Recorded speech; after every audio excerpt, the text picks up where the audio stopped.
cascade onto my children, my family, my business.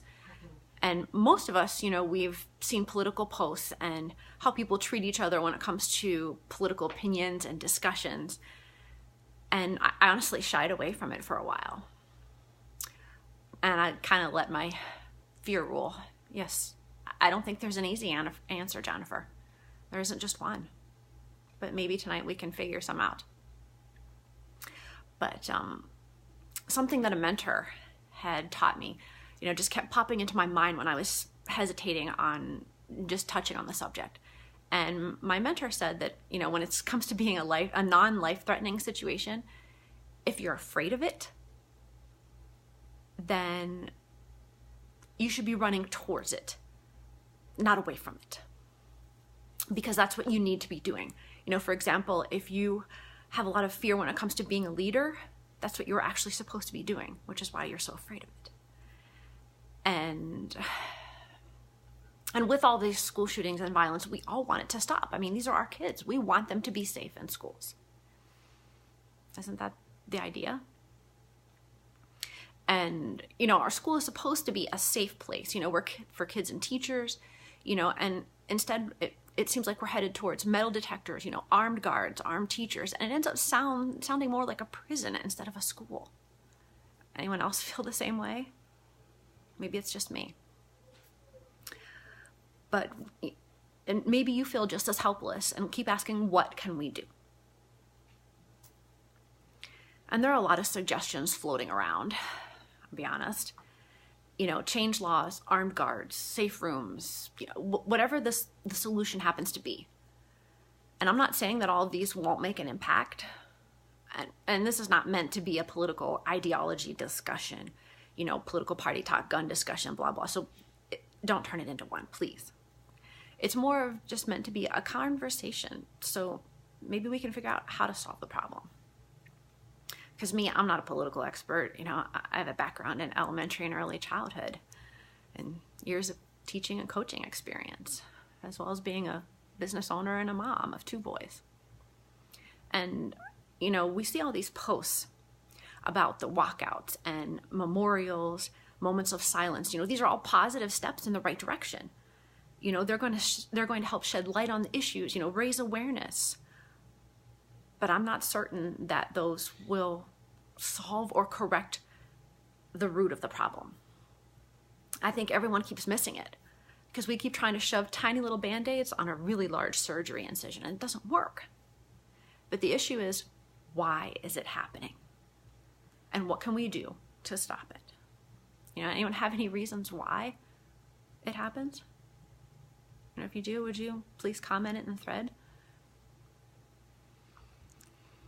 But from what I've seen and what I know and what I've experienced as a teacher, a lot of the kids feel bullied. They feel threatened. They're lonely, they're harassed, they're angry, they're isolated because of what happens to them on a daily basis at school.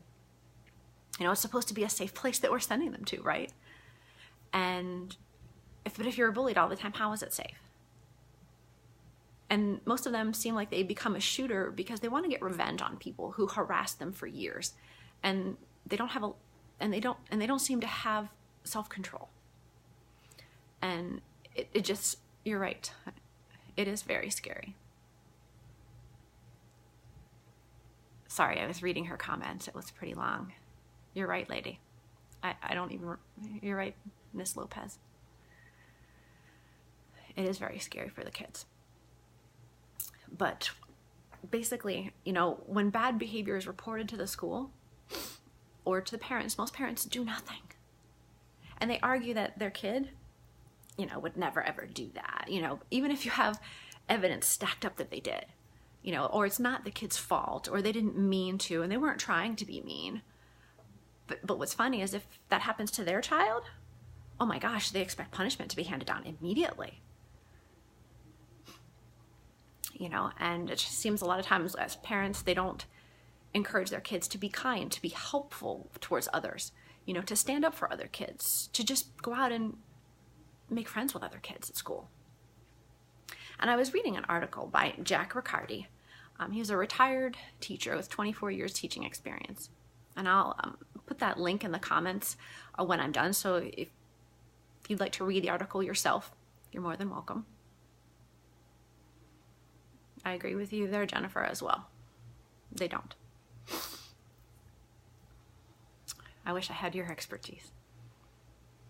But he had a lot of common sense suggestions to change the atmosphere in the schools, to kind of help stop it. And his suggestions were simple, which I liked. Number one, students, put down your phone. Look around. Find that kid that's always alone.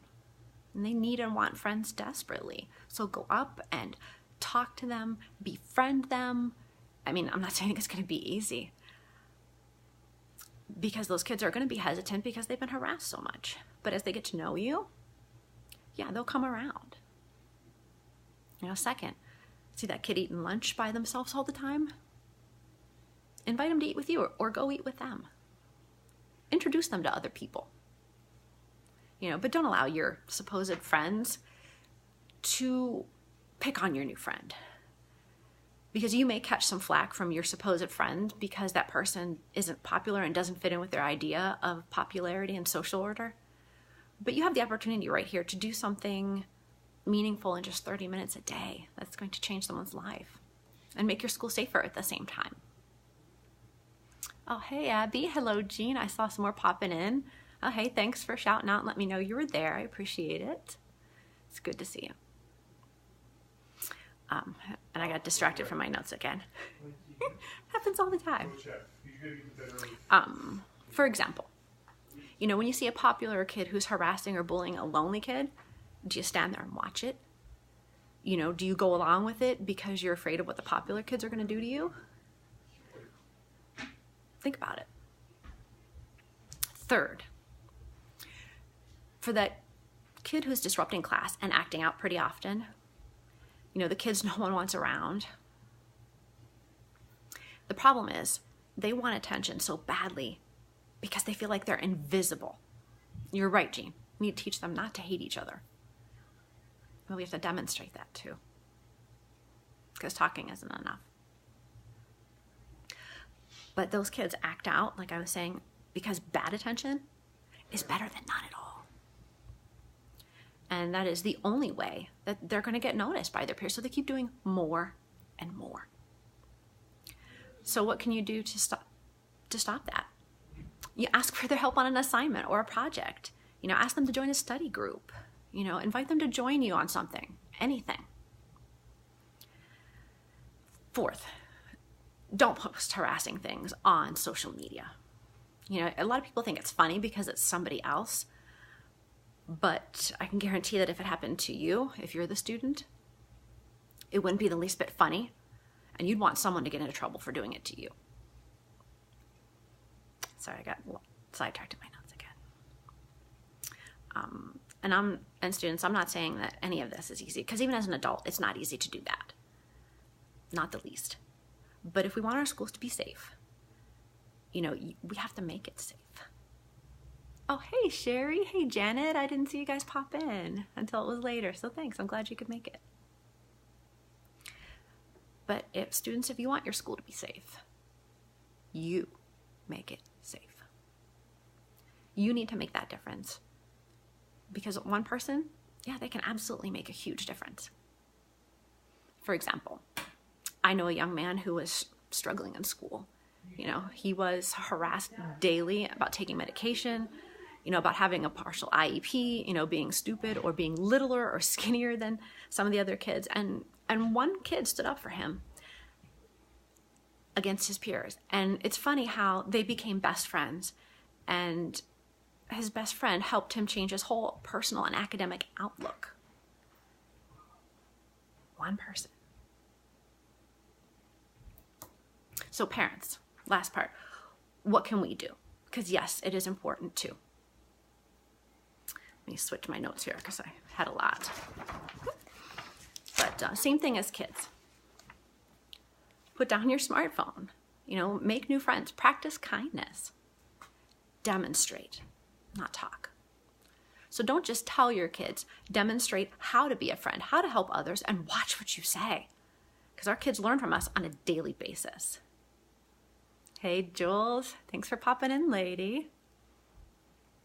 So, third, if you catch your child being rude, unkind, harassing others, or you get a call or an email from the school about their behavior, apply consequences. Don't assume your child never misbehaves, but everyone else's does instead. And try an experiment. Go to the school cafeteria and playground. When the kids don't know you're around, I guarantee you will be shocked and appalled by the things that you observe and hear. Where do the kids learn it, I wonder? Never a dull moment in my house. Fourth, keep track and limit their access to social media, internet, texting. Check up on what they're doing. Keep track and report problems. There are apps available to track and control what your kids can do on social media on your phones. And PM me if you need recommendations. I've checked into that myself. So I wanted to also share a quote by Jack Riccardi, the author of the article that I was reading. He said that walkouts alone are not the answer. Gun control is not an answer. You are the answer. Your greeting, your smile, your kindness, your gentle human touch is the one thing that can change the world of a desperate classmate, who ends up contemplating something horrendous like a shooting. So look past yourself, look past your phone, and look into the eyes of the student that nobody else can see. Just meet the gaze of a fellow human being who's desperate to make contact with anyone. Even just one person. Just you. And if you feel the need to walk towards a person. Your new friendship can relieve the heartache of that person. And in doing so, change their whole life outlook. Parents, we are our child's first and greatest teachers.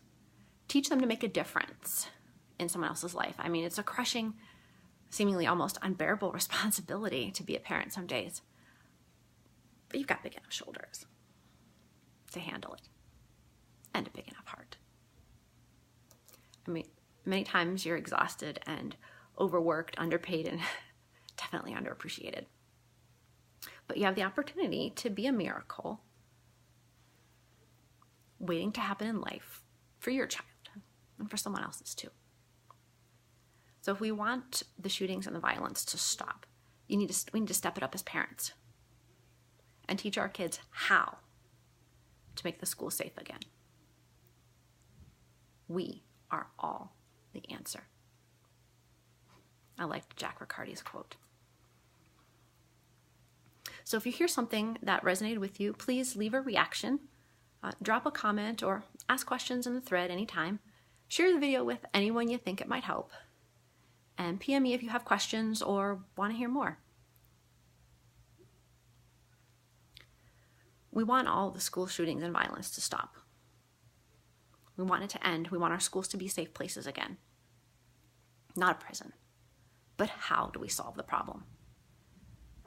You tackle the root of it, the why. Basically, our kids are being harassed and bullied and tortured on a daily basis at school and on social media by their peers. Not teachers, not adults, by their peers. That's right, our kids. Students, you can make your schools safer on your own, simply by being a friend to someone. It is that easy. And parents, we need to demonstrate how to be a friend, as well as apply the consequences to encourage the right kind of behavior. It's a tough topic and a tough situation. But if we want it to be safe again, we need to be the answer, the solution instead of the problem. We are all the answer. Thanks for the love, my friends. I'll catch you later.